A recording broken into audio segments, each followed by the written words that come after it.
இந்த உண்டா ஈயானோட fuel tank வந்து பார்த்தீங்கன்னா ஒரு மெட்டல் டேங்க்கு இங்கே பாருங்கள் ஃப்ரெண்ட்ஸ். இந்த மாதிரி ஒரு மெட்டல் டேங்க்கு இப்போ வர பெட்ரோல்லாம் வந்து பார்த்தீங்கன்னா E20 பெட்ரோல் வருது, எத்தனால் மிக்ஸு பெட்ரோல். அந்த மாதிரி பெட்ரோலுக்குலாம் வந்து பார்த்தீங்கன்னா இந்த மெட்டல் டேங்க் இருக்கும்போது சீக்கிரமாக ரஸ்ட் ஆகிடும். அதனாலேயே ஒரு ரீசன் வந்து பார்த்தீங்கன்னா ஃபியூல் ஃபில்ட்ரு சேஞ்ச் பண்ணோம்.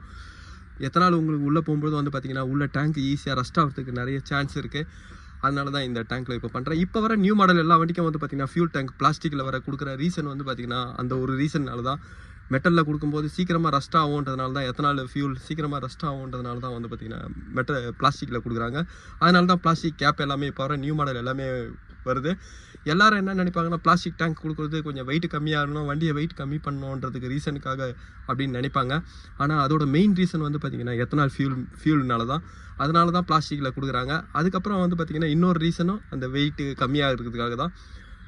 பிளாஸ்டிக் டேங்க் கொடுக்கறதோட ரீசன், மெயினான ரீசனே எத்தனால் ஃபியூலுக்காக தான். இப்போ இந்த டேங்க் கேப்பை ரிமூவ் பண்ணுறேன்.